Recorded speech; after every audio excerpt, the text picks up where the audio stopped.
தமிழ்நாடு சட்டமன்ற பேரவை விதி 26 ஒன்றின் கீழ் தமிழ்நாடு சட்டமன்ற பேரவையினுடைய அடுத்த கூட்டத்தொடர் 2026 ஆண்டு பிப்ரவரி மாதம் 17ஆம் தேதி காலை 9:30 மணிக்கு சென்னை தலைமைச் செயலக வளாகத்தில் அமைந்துள்ள சட்டப்பேரவை மண்டபத்தில் கூட்டியுள்ளேன்.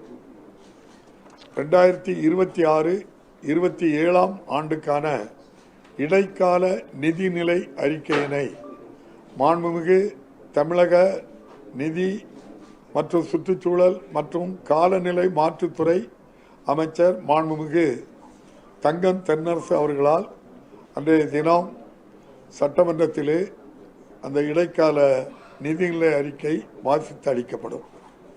மேலும் 2026 ஆண்டு பிப்ரவரி மாதம் 20ஆம் நாள் 2026-27 ஆண்டுக்கான முன்பண மானிய கோரிக்கைகளும் பேரவை விதி 189 ஒன்றின் கீழ் 2025-26 ஆண்டுக்கான கூடுதல் செலவினங்களுக்கான மானிய கோரிக்கைகளும் சட்டமன்றத்தில் வாசித்து அளிக்கப்படும்.